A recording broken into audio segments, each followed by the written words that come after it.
ઈષ્ટદેવ ભગવાન સ્વામિનારાયણ, પરમ પૂજ્ય નારાયણ પ્રસાદ દાસજી સ્વામી, સર્વે વંદનીય સંતો, વહાલા ભાવિક ભક્તજનો તથા વિદ્યાર્થી મિત્રો, બધાને જય સ્વામિનારાયણ.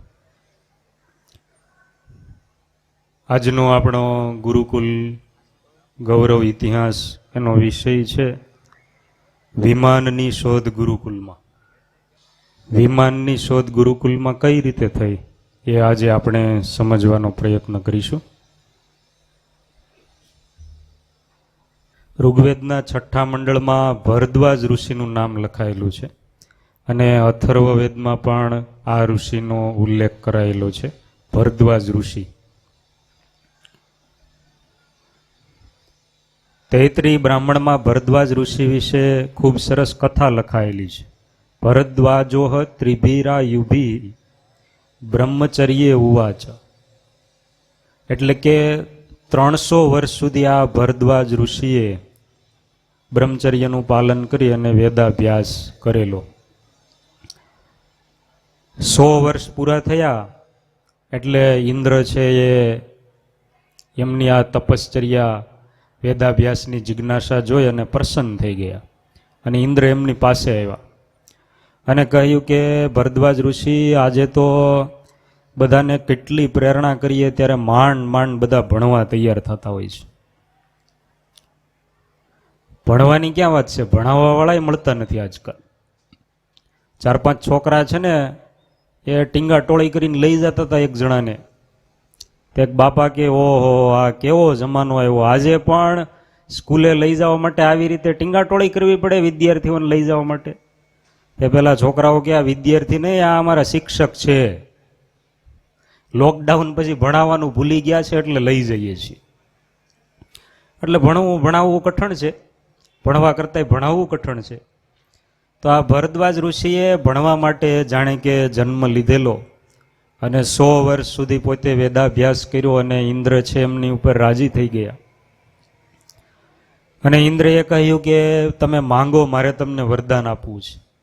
ત્યારે ભરદ્વાજ ઋષિએ એમ કહ્યું કે મને હજુ બીજું 100 વર્ષનું આયુષ્ય આપો.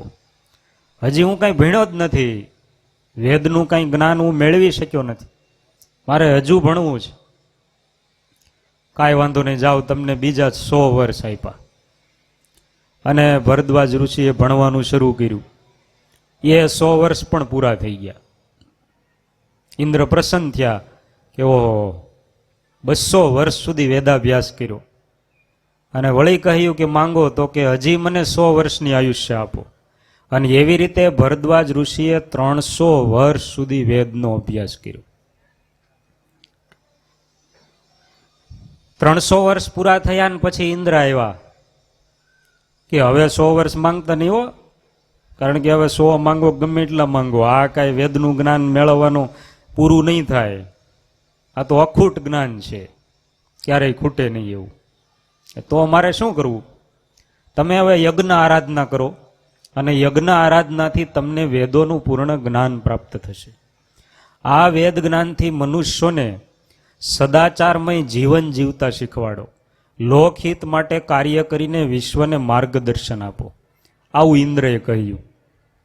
અને ઇન્દ્રના કહ્યા પ્રમાણે વેદ જ્ઞાનને જન સુધી પહોંચાડવા માટે ભરદ્વાજ ઋષિએ યજ્ઞ આરાધના કરી, તેમજ ગંગા અને યમુનાના સંગમ તટે પ્રકૃતિના બાહુપાશમાં ગુરુકુલની શરૂઆત કરી, જેમાં અનેક છાત્ર વિદ્યાર્થીઓ વેદાભ્યાસ કરવા માટે આવવા લાગ્યા.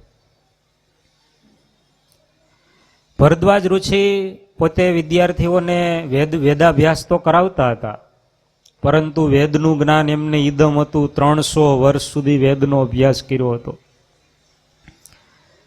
એટલે એવામાં એક વખત એમના માનસ પટલમાં વેદનો એક મંત્ર સ્ફુરાયમાન થયો.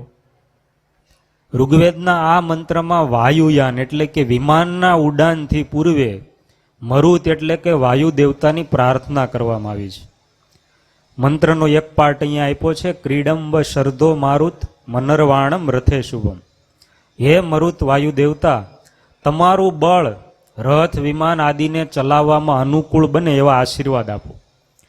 આ મંત્ર એમના મનમાં સ્ફુરાયમાન થયો અને એમણે વિમાનની પરિકલ્પના કરી કે આ વાયુયાન કેવું હોય, આપણે બનાવવું છે. અને એમણે સર્વપ્રથમ સમગ્ર વિશ્વને વિમાનનું જ્ઞાન આપ્યું. વિમાન એટલે શું એ ભરદ્વાજ ઋષિએ બધાને શીખવાડ્યું. એની વ્યાખ્યા અહીંયા આપી છે. પૃથ્વીવ્યપ સ્વંત રિક્ષેશુ ખગવદે ગતઃ સ્વયં સમર્થો ભવેદ ગંતુમ સ વિમાન ઇતિ સ્મૃત. આને વિમાન કહેવાય કે જે પૃથ્વી, જળ અને આકાશ ત્રણેયમાં પક્ષીઓની સમાન વેગપૂર્વક ચાલી શકે તેનું નામ વિમાન કહેવાય. દુનિયામાં સર્વપ્રથમ ભરદ્વાજ ઋષિએ વિમાનની વ્યાખ્યા આપી.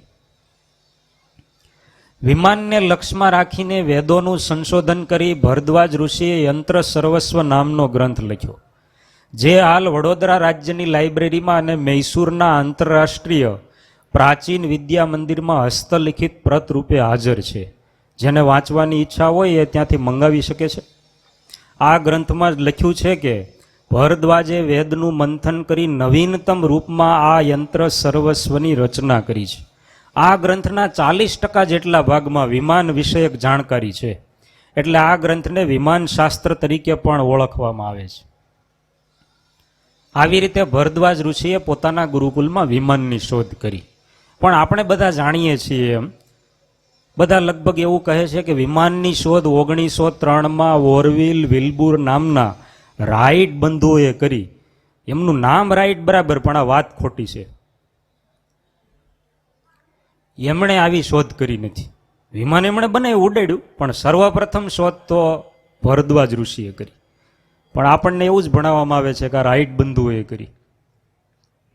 મહર્ષિ ભરદ્વાજે લખેલા વિમાન શાસ્ત્રમાં હવાઈ યુદ્ધ વખતે ઉપયોગી વિમાનનું વર્ણન પણ છે. હવાઈ યુદ્ધમાં કેવા કેવા વિમાન વપરાતા? યુદ્ધ થાય ત્યારે તો જરૂર પડે જ. અત્યારે તમે જોવો છો ને, રશિયા ને કયા દેશનું યુદ્ધ ચાલે છે? હે, ઓહો, યુદ્ધ કરવામાં તમને બહુ રસ લાગે છે. રશિયા અને યુક્રેનનું યુદ્ધ ચાલે છે. તો એમાં તો સ્પેશિયલ એના જે એવા પ્લેન હોય જે યુદ્ધમાં ઉપયોગી થાય, એની જરૂર પડે. અને જે દેશ પાસે એવા વધારે હોય એ વધારે પાવરફુલ કહેવાય. ત્યાં કાંઈ કાગળના બનાવેલા વિમાન તો ચાલે નહીં ને. એ આપણે ક્લાસમાં ઉડાડીએ તો બરાબર છે, ક્યારેક સાહેબની પટ્ટી ઉતારવી હોય તો. પણ આ તો આવા સ્પેશિયલ વિમાન જોઈએ. તો આજથી વર્ષો પહેલા હવાઈ યુદ્ધમાં કેવા કેવા વિમાન વપરાતા એનું વર્ણન ભરદ્વાજ ઋષિએ કરેલું. ગોધા નામનું વિમાન અદૃશ્ય થઈ શકે છે. પરોક્ષ નામનું વિમાન દુશ્મનના વિમાનને પંગુ બનાવે. જલદરૂપ વિમાન એવું છે કે દેખાવમાં વાદળની જેવું લાગે, ગાયબ થઈ જાય, ખબર જ ના પડે. પ્રલય એટલે વિદ્યુત ઉર્જાનું શસ્ત્ર કે જેનાથી વિમાન ચાલક ભયંકર તબાહી મચાવી શકે. શકુની, સુંદર, સુકમા, રૂકમા વગેરે વાયુયાનોની નામ સાથે માહિતી આપેલી છે. આ ગ્રંથમાં ભરદ્વાજ ઋષિએ વિમાન ચાલકના વિમાન સંચાલન સંબંધિત 32 રહસ્યો પણ બતાવ્યા છે. વિમાન ચાલક એટલે કોણ? બોલો. વિમાનના ડ્રાઈવર, જેને પાયલોટ કહેવાય. તો એને જે વિમાનનું જે આખું એ મેનેજમેન્ટ કરે, સંચાલન કરે, એના 32 રહસ્યો બતાવ્યા છે. વૈમાનિક રહસ્યાની યાની પ્રોક્તાની શાસ્ત્રતઃ 32 ઇતિ તાન્યેવ યાન યંતૃત્વ કર્મણી. અને આ 32 રહસ્યોમાંથી કૃતક રહસ્ય, ગૂઢ રહસ્ય, અપરોક્ષ રહસ્ય, સર્પાગમન રહસ્ય, એટલે સાપ જેવી રીતે આમ ગતિ કરે એવી રીતે વિમાન આવી રીતે ગતિ કરે. સર્પાગમન રહસ્ય, પર શબ્દ ગ્રાહક રહસ્ય, રૂપાકર્ષણ રહસ્ય, દિક પ્રદર્શન રહસ્ય, સ્તબ્ધીકરણ રહસ્ય, કર્ષણ રહસ્ય. 32માંથી આ 9 રહસ્યોનું સવિસ્તૃત વર્ણન કરેલું છે. વિમાન શાસ્ત્રમાં ભરદ્વાજ મુનિએ વિમાનના પ્રમાણ આપતી વખતે એમની પૂર્વે થયેલા આચાર્યોની પણ વાત કરી છે અને એમના ગ્રંથોનો ઉલ્લેખ આપ્યો છે, જે અહીંયા બધા આપ્યા છે. તમે વાંચી લ્યો, પછી આપણે આગળ વધીએ. જો બધાને વંચાઈ ગયું, હોશિયાર વિદ્યાર્થી છે. ડાયરેક્ટ આ લોકોને વોટ્સએપમાં મોકલી દીધી હોત તો મારે કંઈ માથાકૂટ જ નહોતી.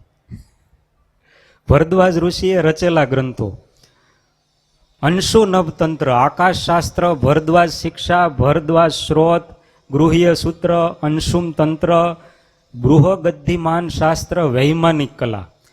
એમણે યંત્ર સર્વસ્વ તો લખ્યું, એ ઉપરાંત આ બધા ગ્રંથો પણ લખ્યા છે, જેમાં વિમાનની જ માહિતી છે. વિમાન સિવાય બીજી કાંઈ વાત જ નથી આજે. જેને ઉડવું હોય તે વિઝા લઈ લીજો. ઉડતા વાયુયાનમાં બેઠેલી વ્યક્તિઓ આકાશમાં વાર્તાલાપ કરી શકતી હોવાનો ઉલ્લેખ ભરદ્વાજે તેમના પરાશબ્દ ગૃહ સિદ્ધાંતમાં કર્યો છે.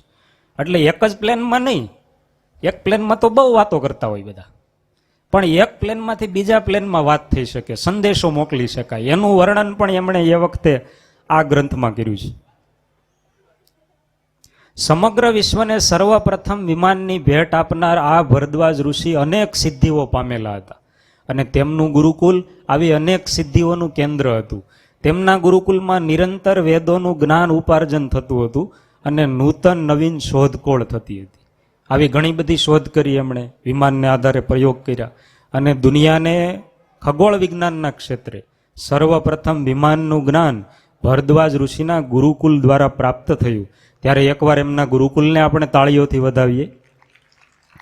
અને એ જ પરંપરામાં અત્યારે ગુરુદેવ શાસ્ત્રીજી મહારાજના આ ગુરુકુલમાં કેટલાય વિદ્યાર્થીઓ કેટલી બધી નવીન નવીન શોધો કરે છે. ઈસરોમાં પણ આપણા ઘણા બધા વિદ્યાર્થીઓ છે. આ એ પરંપરા છે કે જે આપણી જિજ્ઞાસા વૃત્તિને આ ગુરુકુલ દ્વારા સંતોષે છે. ગુરુકુલ વિદ્યાર્થીઓને ઊંચા સપના જોતા શીખવાડે છે અને એ સપનાઓ કઈ રીતે સાકાર કરવા એનો માર્ગ પણ આપે છે.